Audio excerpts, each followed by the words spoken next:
Halo Sobat Rumah Kebudayaan Nusantara RKN. Di sini ada Bang Halili Hasan, Direktur Riset Setara Institute, dan saya sendiri Syera Anggrini Buntara selaku peneliti kebebasan beragama berkeyakinan Setara Institute. Nah, hari ini kami akan berbincang santai tentang kelanjutan isu Jemaat Ahmadiyah Indonesia di Sintang. Ya, seperti yang kita tahu bahwa 3 September 2021 terjadi pengerusakan bahkan pembakaran Masjid Miftahul Huda milik Jemaat Ahmadiyah Indonesia di Balai Harapan Sintang. Nah, terkait hal itu, proses hukum sudah terjadi dan 21 terdakwa hanya divonis oleh hakim 4 bulan 15 hari penjara, yang mana sangat singkat sekali dan tidak memberikan efek jera. Nah, ada 3 isu yang akan kami diskusikan di sini. Yang pertama tadi penegakan hukum yang ringan sekali untuk pelaku-pelaku pengerusakan masjid. Yang kedua adalah ancaman pembongkaran masjid oleh pemerintah Kabupaten Sintang yang sudah 3 kali diterima suratnya oleh JAI Sintang. Yang ketiga adalah ujaran kebencian yang semakin masif akhir-akhir ini. Jadi banyak sekali spanduk-spanduk anti Ahmadiyah, menolak Ahmadiyah, Ahmadiyah sesat yang ada di kota Sintang itu. Dan bahkan yang terakhir kita juga dapat kabar ya Bang, bahwa di SD, salah satu SD itu, dekat SD itu ditampilkan juga spanduk seperti itu, ujaran kebencian terhadap JAI. Tentu ini sangat membahayakan karena anak-anak bisa terpapar juga terhadap kebencian-kebencian yang disebarkan ini melalui spanduk-spanduk.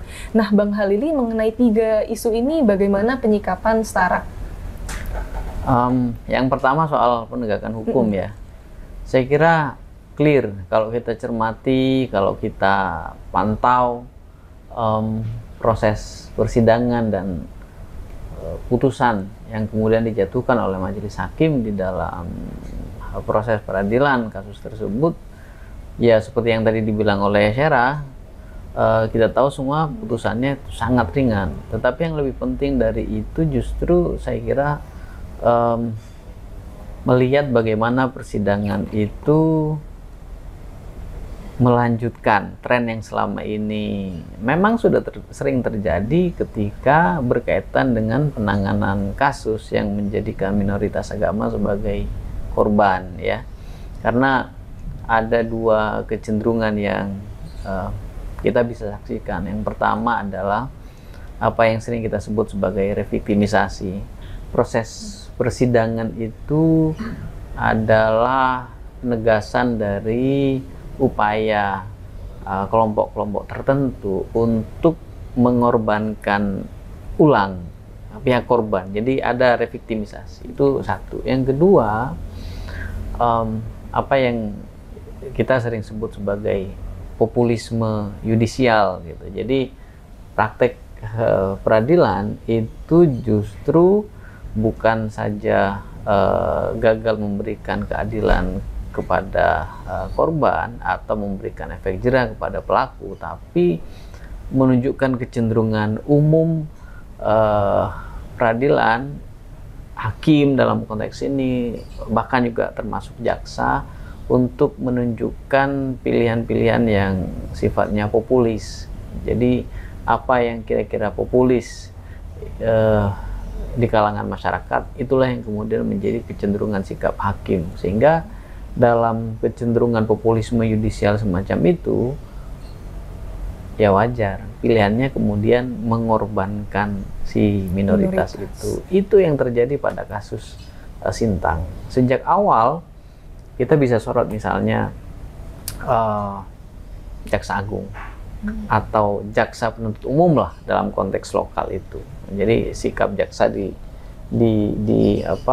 tingkat pusat memang ada kecenderungan seperti itu. Cuman kalau kita mau spesifikkan ke jaksa penuntut umum di kasus ini, itu kan kelihatan sekali. Misalnya kan ada paling tidak 2 pasal utama yang dikenakan ya, untuk penghasut kena pasal 160, kemudian pelaku kekerasan itu diancam dengan pasal 170 KUHP.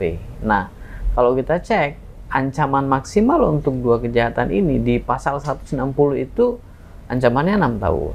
170 itu ancamannya 5 tahun 6 bulan. Tapi coba lihat, jaksa hanya mengancam 6 bulan. Maka kalau hakim memutuskan 4,15 ya sebenarnya sama saja ini segendang sepenarian dengan jaksa kan, jaksanya malah meringankan iya, Bang. hanya 6 bulan ya, jaksanya 6 bulan, kemudian putusan hakimnya 4 bulan ya, 15 hari gitu kan. Hari. Ini sangat ringan dan sejak awal memang persidangan ini tidak ada keseriusan untuk mendalami substansi kasus yang memang dipersoalkan. Seperti yang tadi disinggung oleh Sera, kasusnya ini kan kasus pengerusakan masjid. Tetapi yang terjadi dalam beberapa kali persidangan itu justru penghakiman atas keyakinan korban. Dalam konteks kasus ini adalah saksi korban, kan mereka dihadirkan sebagai saksi, dan yang justru terjadi itu saksi yang mestinya digali keterangannya untuk membuktikan tindak pidana yang dilakukan oleh tersangka dan terdakwa gitu ya, itu kan ternyata enggak, saksi dihadirkan tuh untuk dicecar keyakinannya. Jadi ini bukan penghakiman atas kasus pengerusakan itu sendiri atau hasutan atas pengerusakan itu, tapi lebih banyak penghakiman atas keyakinan Ahmadiyah di sana. Jadi itu problem paling serius dari proses penegakan hukum, saya kira. Iya, saya setuju Bang. Jadi kalau tadi Bang Halil menyampaikan ya, populisme yudisial sebagai salah satu isu di samping reviktimisasi korban. Tentu korban yang sudah masjidnya dirusak oleh Aliansi Umat Islam dan juga dibakar, itu kan sangat trauma sekali. Tetapi belum pulih trauma itu, keluarlah surat-surat peringatan dari pemerintah kabupaten yang sudah 3 kali diancam dibongkar masjidnya, dan tenggat waktunya adalah Jumat ini, tanggal 21 Januari. Padahal 22 Januari ada 21 terdakwa, beberapa yang sudah di antara 21 terdakwa itu dibebaskan dari tahanan.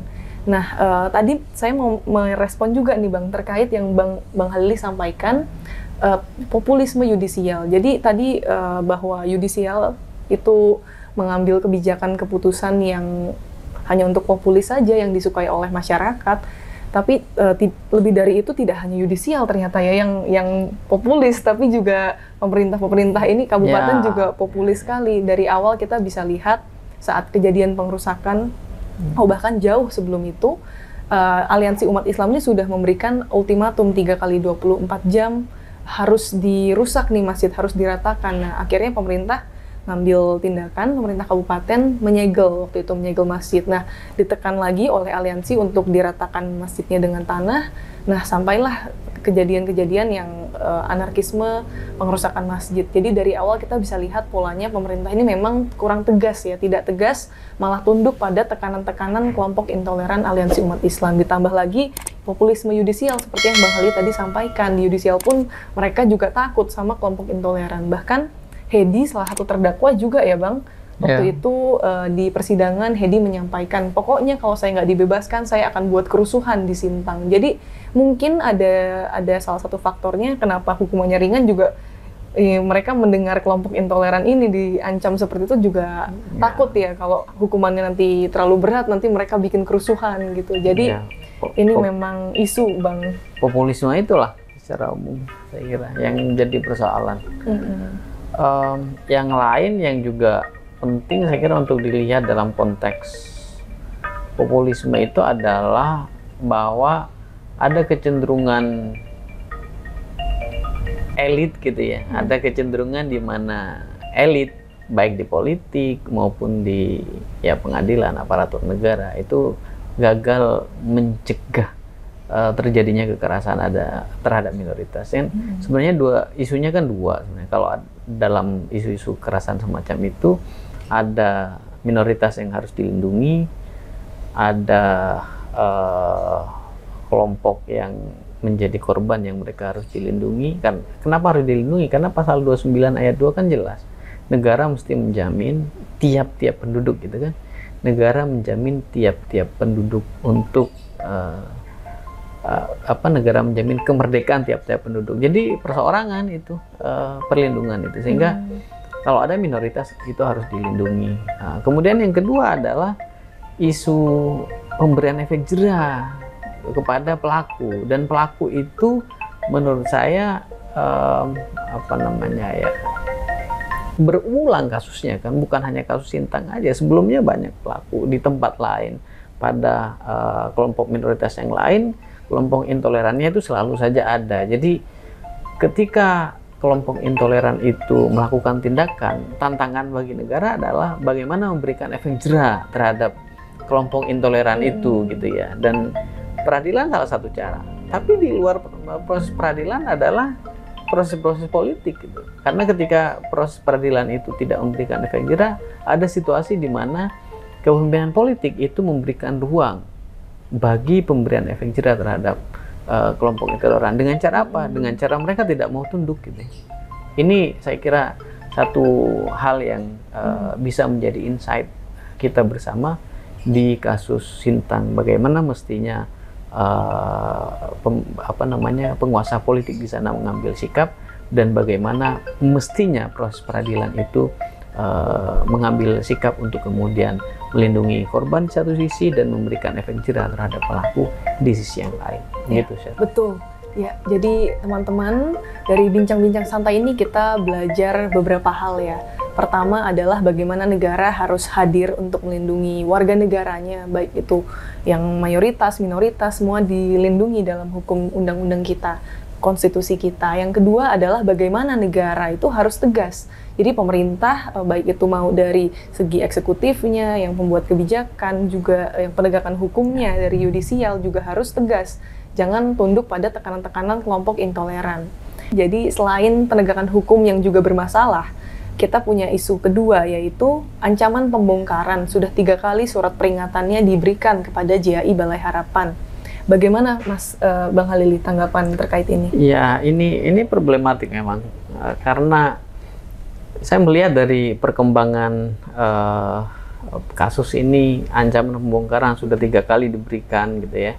Ini lebih banyak menegaskan bahwa pemerintah Kabupaten Sintang itu memang ingin membongkar. Karena apa? Karena kalau kita mengacu kepada PBM misalnya, kan semua dispute, semua sengketa atau perselisihan atau perbedaan pendapat, bahkan konflik yang berkaitan dengan pendirian rumah ibadah itu ya mestinya baliknya ke PBM. Betul, PBM mestinya tentang pendirian rumah ibadah. Maka kalau kita cek PBM itu sebenarnya tidak ada solusi pembongkaran itu. Maka ketika pemerintah kabupaten mengancam pembongkaran dan kemudian pendasarannya adalah perda tentang bangunan di sana gitu, yaitu menegaskan bahwa sesungguhnya pemerintah Kabupaten Sintang memang ingin membongkar gitu. Makanya kalau kita cermati ancaman pembongkaran itu 3 kali surat peringatan, dan dasarnya adalah perda gitu, bukan PBM. Karena mereka tampaknya tahu bahwa PBM itu memang tidak memberikan ruang bagi pembongkaran gitu ya. Secara real apa yang mereka akan bongkar itu masjid kok, tapi mereka tidak pernah sebut itu sebagai masjid.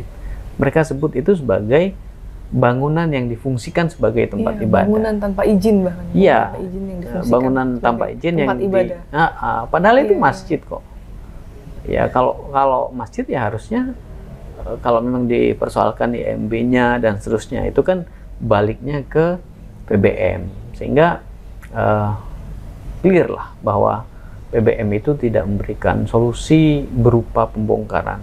Harus musyawarah kalau memang ada yang dipersoalkan itu.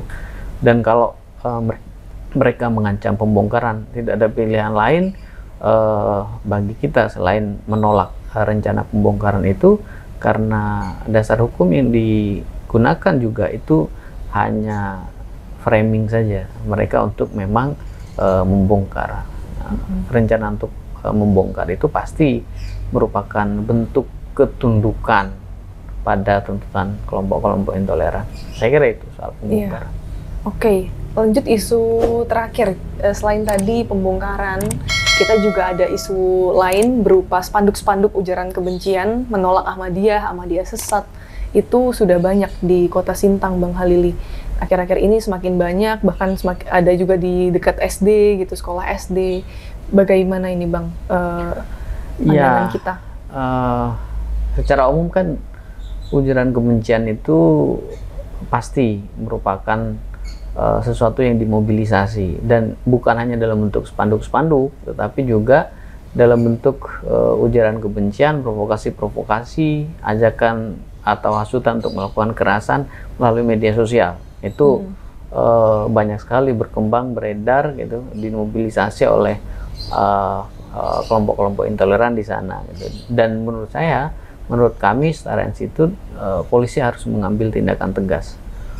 Semua pihak yang terkait mesti berkoordinasi untuk secara bersama-sama menurunkan spanduk-spanduk itu, ya. Kemudian ya, masyarakat secara umum kita juga sudah ajak kemarin ya untuk melakukan proses report, ya, di report bareng-bareng agar di take down atau paling tidak di ban, ya, ujaran-ujaran kebencian melalui media sosial itu. Saya kira itu dua langkah yang bisa kita lakukan. Secara online kita memang mesti melakukan tindakan agar ujaran-ujaran kebencian itu kita bisa respons bareng-bareng agar kemudian tidak menyebar di media sosial. Yang lain adalah yang berupa spanduk-spanduk itu. Saya kira kepolisian, Kemenak, Satpol PP itu bisa melakukan tindakan bersama-sama untuk menertibkan spanduk-spanduk itu gitu ya, agar tidak mengintimidasi lebih lanjut. Itu kan bukan saja akan menebarkan virus kebencian kepada masyarakat, bahkan tadi disebut oleh Syara, ada anak-anak sekolahan yang kemudian dimungkinkan untuk terpapar karena di lingkungan sekolahnya, meskipun itu ditempel di masjid, tapi kan di lingkungan sekolahnya itu ada ujaran kebencian semacam itu. Bukan hanya masyarakat yang harus dipastikan terbebas dari paparan ujaran kebencian, tetapi juga secara umum saya kira di media sosial juga harus dihentikan, karena salah satu pemicu dari peristiwa kekerasan tanggal 3 September itu adalah masifnya mobilisasi ujaran kebencian itu dalam bentuk spanduk-spanduk dan dalam bentuk ujaran kebencian di media sosial, di komunitas-komunitas terutama yang digerakkan oleh Persatuan Orang Melayu di Sintang, Kalimantan Barat. Saya kira itu. Ya. Oke, saya juga setuju. Jadi tadi poinnya adalah selain tegas, juga kita harus cepat tanggap ya, Bang. Untuk aparat-aparat keamanan harus menurunkan spanduk-spanduk ujaran kebencian, dan yang terpantau di media-media sosial ujaran kebencian itu juga harus di take down segera. Karena waktu itu kita lihat, kalau kita kembali Bang Halili, 3 September itu kan terjadi ujaran kebencian di spanduk itu masih ada, belum diturunkan. Dia terlambat sekali aparat menurunkan ini setelah kejadian sudah selesai. Beberapa hari setelah 3 September baru spanduk-spanduk itu diturunkan. Jadi telat sekali. Nah, sekarang kita jangan sampai nih mengulangi kesalahan yang sama, terlambat menurunkan spanduk-spanduk itu, sehingga virus-virus kebencian semakin menyebar di masyarakat. Apalagi udah mau ancaman pembongkaran itu ada, nanti juga berdekatan ya tadi tanggal dikeluarkannya terdakwa dengan ancaman pembongkaran itu dekat sekali. Kalau ada konflik semakin di bahasanya tuh dibumbui oleh ujaran-ujaran kebencian tadi yang di spanduk-spanduk itu ya. Jadi makin parah. Kita perlu mencegah konflik itu sesegera mungkin dengan menurunkan spanduk dan juga mereport tadi ujaran-ujaran kebencian yang ada di media sosial. Secara umum sikap Setara 3 ya terkait dengan isu kita itu. Yang pertama soal penegakan hukum kan, karena penegakan hukumnya tidak memberikan keadilan, jaksa dan hakimnya tidak profesional. Saya kira komisi yudisial dan komisi kejaksaan itu bisa melakukan pemeriksaan dan kemudian memberikan sanksi terhadap hakim dan jaksa yang bertugas, EKY untuk hakim dan komisi kejaksaan KKRI untuk jaksa. Yang kedua, pada isu pembongkaran, kita jelas menolak pembongkaran itu karena pembongkaran itu inkonstitusional dan bentuk dari ketundukan pemerintah Kabupaten Sintang terhadap kelompok-kelompok intoleran. Yang ketiga, terhadap isu ujaran kebencian itu masing-masing aparat, kepolisian, Kanwil Kemenak, gitu, pemerintah kabupaten mesti mengambil tindakan-tindakan terukur sesuai dengan kewenangannya masing-masing untuk memastikan tidak ada ujaran kebencian terhadap Ahmadiyah di sana. Dan satu hal lagi yang juga penting, saya kira, pastikan bahwa Ahmadiyah di Desa Balai Harapan, Kecamatan Tempuna, Kabupaten Sintang itu bisa dilindungi keamanannya, human security mereka harus dilindungi apapun situasi yang ada di sana. Saya kira begitu. Betul sekali, Bang Halili. Ya, jadi sikap setara tadi, tidak hanya kita menolak pembongkaran ya, Bang Halili, karena beberapa yang kita dengar karena kita menolak pembongkaran, akhirnya mungkin ada salah persepsi. Oh oke, jangan dibongkar tapi disegel aja boleh begitu. Jadi kita juga tentu menolak itu. Jadi bukan berarti kita bilang tidak dibongkar berarti boleh disegel gitu. Jadi tidak dibongkar, tidak disegel, dan kita kan mendukung mereka bebas untuk beribadah, menikmati hak-haknya beribadah di masjid. Ya. Nah, baik, sekian saja bincang-bincang kita hari ini. Sampai jumpa di sesi lainnya. Terima kasih banyak.